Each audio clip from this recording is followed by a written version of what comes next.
So first, tell me about the day of the earthquake and what happened to you.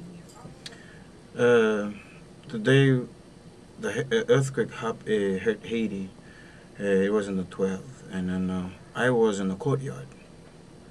Um, while I was in the courtyard, so normally at St. Joseph's we have our chapel at home.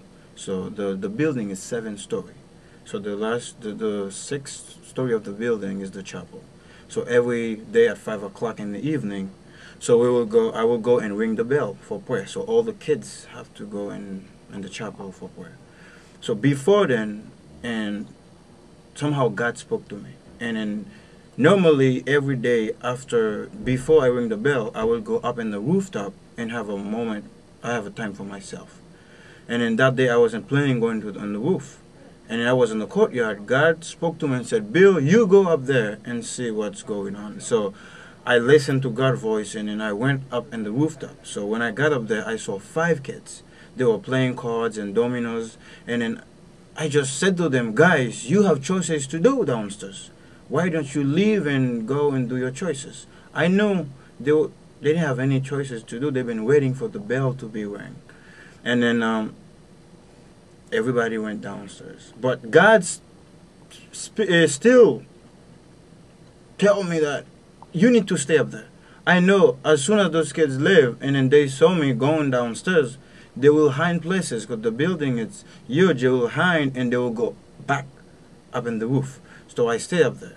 So as soon as they reach the level, the kitchen area or the dining room, and then I felt the tremor, and then I felt that the house is moving back and forth, and I didn't know what it was, and I never experienced an earthquake before.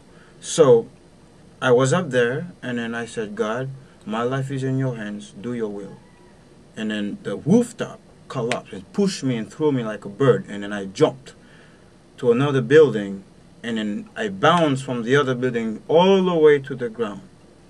But I remembered, I said, "God, my life is in your hands," but I didn't remember anything at all until I get to the ground where somehow God spoke to me and said, "Bill, open your eyes." When I opened my eyes, I saw the sky, it's completely clouded, dust everywhere. People are crying, people are calling for help. So when I opened my eyes, all the concrete roofs coming toward me, and somehow I roll in the ground, and then I prevent myself from the concrete. And then everything that I can reach is glass bottle, rocks, and everything. And then when I get myself in the corner, and there's a big heavy concrete coming toward me again, and I somehow God give me enough strength, and I get up and I run. I run. So the next thing I found is a clothesline in the neighbor's yard. And then I reach to the clothesline, and then I push myself against the wall, and then this is it. You were hurt. Tell me about your injuries. Uh, that time I didn't know if I have any injuries. I didn't know if I have any injuries. And then the boys found me. I was the last one to find. After they got all of the boys evacuating the building. And then everybody thought I was died. There's no way for me to be alive. So they found me in the neighbor's yard, and then they took me to the refugee camp. So the next day they took me to several hospitals. But when I got to a hospital, we have a second home named Wings of Hope. So there's a hospital not far from Wings of Hope. So when I got there, they gave me a shot to, because I was in a lot of pain, and then somehow they make an x-ray, and the x-ray wasn't good. And then the next thing I found out is Michael, the founder of Central, told me, like, "Bill, you have friends coming to pick you up." And I said, "How are they going to pick me up? There's no flight coming in." I thought, like, friends in the countryside in Haiti. He said, "Well, they're coming with a plane and they're going to pick you up." So when I got here and I got all my x-rays, and this is the time I found out I have all those broken ribs and then a lot of damages in my back, and I didn't know of. Tell me about how you came to. come from Haiti to North Carolina? Those friends, who were they coming to get Uh, you? it was Ben Skinner. Ben Skinner is an author and also a journalist. So Ben Skinner, I have a good relationship with Ben Skinner because he stayed at St. Joseph's. St. Joseph's not only a home for street kids, but it's also a guest house. So where we have lots and lots and lots of people staying at our home. So Ben Skinner came to do research about modern day of slavery. So I saw him one day and I said, "What is your purpose of your trip?" And we had a conversation, and he went to Dominican Republic, and then he got a high fever, so he came back to St. Joseph's, and I was there for him to help him heal back in his feet.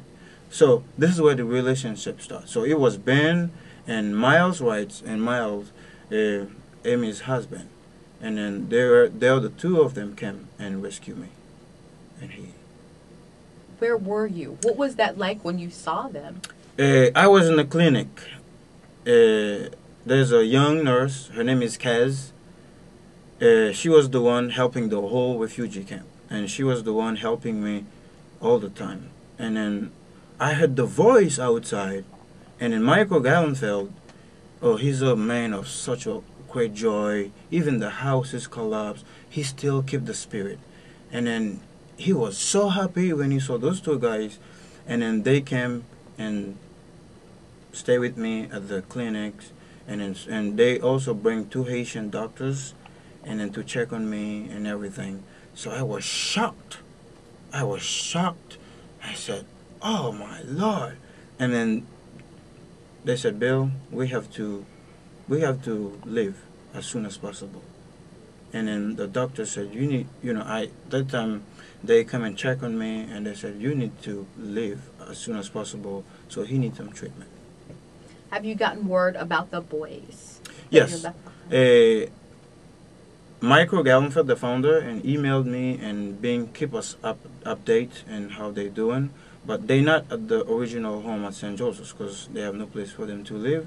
But we have a third home, which wings Trinity House in the countryside. But that's where they are now.